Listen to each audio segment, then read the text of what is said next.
de todo lo que hemos hablado, de todo la fuente, los orígenes, el constitucionalismo, los pensadores del siglo XVIII, podemos resumir todo esto en los siguientes principios que deben estar establecidos en nuestro ordenamiento jurídico, en cualquier ordenamiento jurídico, que son 5.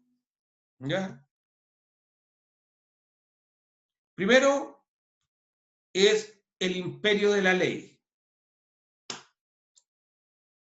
Elimina el poder arbitrario, el poder del Estado es limitado por la norma jurídica, ¿cierto? El segundo principio es que quien manda en cualquier ordenamiento jurídico es el pueblo o la nación. No es una monarquía, no es un caudillo, no es una autoridad, sino que es el pueblo o nación, es el titular de la soberanía, es quien decide las leyes que se van a aplicar en ese ordenamiento jurídico. Tercero, la separación estricta de poderes.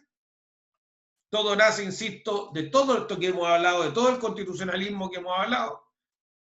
Cuarto, los derechos individuales, que los acabamos de ver, y la forma de garantizar su ejercicio. Y quinto, pasarle el cepillo, que es lo que más nos falta a nosotros, a los funcionarios públicos, a los gobernantes, por los actos de la administración pública. Estos 5 principios, no fue muy ortodoxo el ejemplo que di, ¿cierto?, esto de pasarle el cepillo, pero la fiscalización de los actos públicos. Todos estos principios se extraen de lo que dijeron nuestros pensadores en el constitucionalismo clásico del siglo XVIII. Y esto sí, yo se los voy a preguntar. ¿Ya? ¿Cuáles son los principios? La fuente puede ser una pregunta del constitucionalismo clásico, y los principios claramente va a ser que se extraen del constitucionalismo clásico del siglo XVIII. Finalmente, toda esta vuelta resultó en 5 principios y en 4 fuentes. ¿Ya?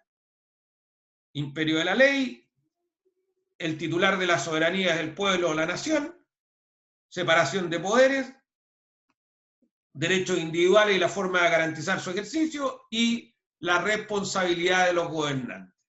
Si todo ello queda estampado en un documento solemne, escrito con carácter de superley, y es producido por una sonada, por un formalismo constituyente, nosotros podemos hablar que estamos en presencia de una constitución. ¿Ya? Ahora, que tenga más capítulos, que tenga más artículos, no importa. Lo que no puede pasar, o sea, es dable que suceda. Lo que no puede pasar es que tenga menos. ¿Ya?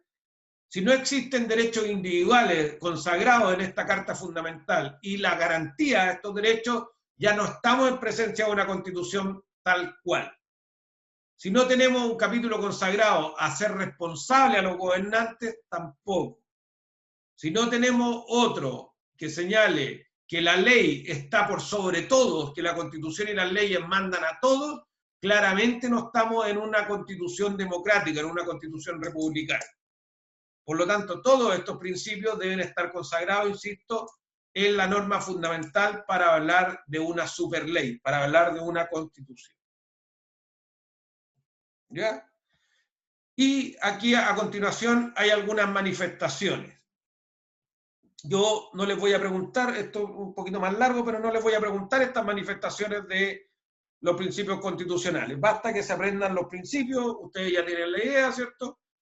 Vamos a denunciarlo solamente, pero esto yo hago un firme compromiso que no me voy a meter en que me detallen cada uno de los principios. Basta que ustedes lo denuncien porque yo voy a saber que ustedes conocen el fondo. Pero en general, el imperio de la ley, la norma jurídica obliga a todos, ¿cierto? El gobierno, algunas manifestaciones, el gobierno es de las leyes, no de los hombres, no de las personas, ¿ya? No, las personas no mandan, lo que manda es la ley.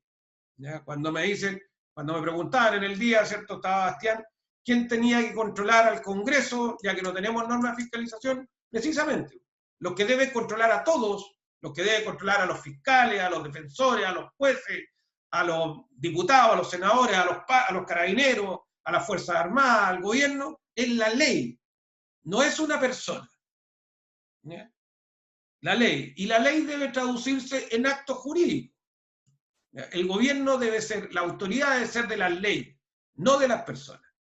Fuera del Estado de Derecho no puede existir la libertad política, ¿cierto? Claramente, si dejamos de tener un Estado de Derecho, vamos a dejar de ser libres porque vamos a pasar al arbitrio de cada uno de los gobernantes. La ley es precisamente el marco que permite el desarrollo. Esto todo son ideas a raíz del principio imperio de la ley. ¿Ya?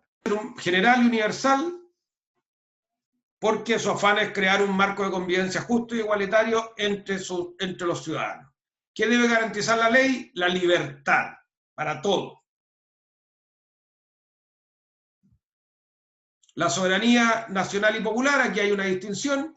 La soberanía nacional nace con la nación, ¿ya? Cuando nosotros podemos hablar de soberanía nacional, cuando dejamos de ser súbditos de los españoles.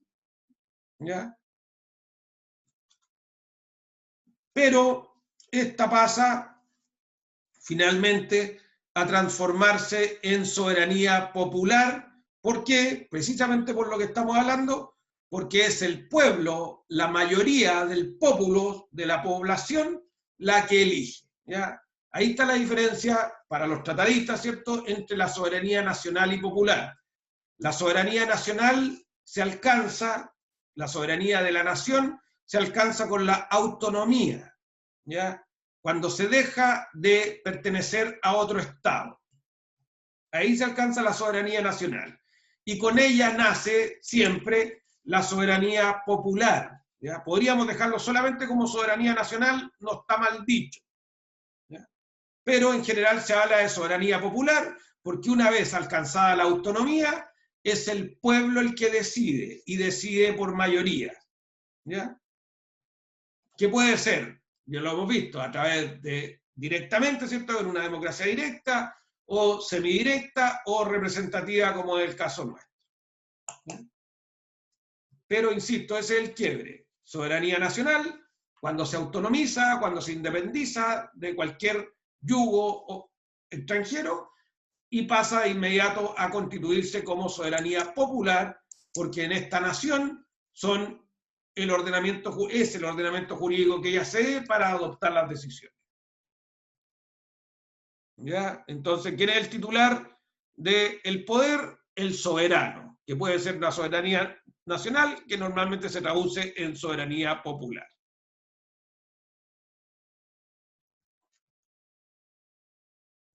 Tenemos algunas características, ya. La separación estricta de poderes, que ustedes la conocen.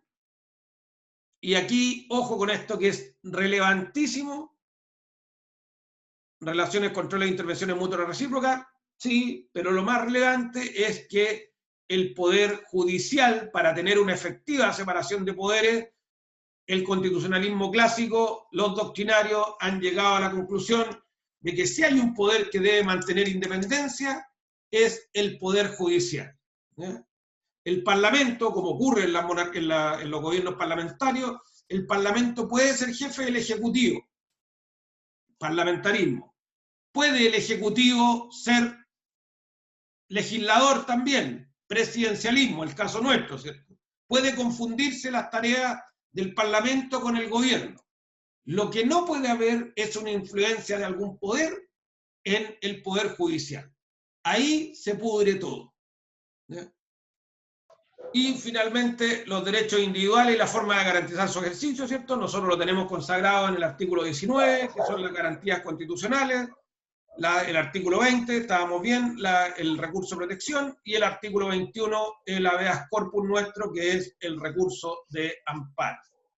Están todos los derechos individuales y la forma como se garantiza su ejercicio, por lo menos lo que tenemos consagrado hoy día en la Constitución. ¿Ya? Finalmente, la responsabilidad de los gobernantes, también lo tenemos consagrado nosotros en la Constitución, en los artículos 6, 7 y 8, el principio de legalidad, ¿cierto?, de los actos públicos, las acusaciones constitucionales, los fueros y desafueros parlamentarios y la responsabilidad de los jueces, que está consagrado en los artículos 80 y siguientes de la Constitución. Todo esto son manifestaciones de los principios que se extraen del estudio del constitucionalismo clásico del siglo XVIII. Por eso es importante que nosotros estudiemos este gran capítulo que es el resultante de toda esta batahola, de toda esta gran asonada de ideas constitucionales que surgieron un poco antes del siglo XVIII, en el caso el proceso constitucional inglés viene del 1200, ¿cierto? Pero que se plasmaron en algunos documentos o que ilustraron la idea de pensadores en este siglo.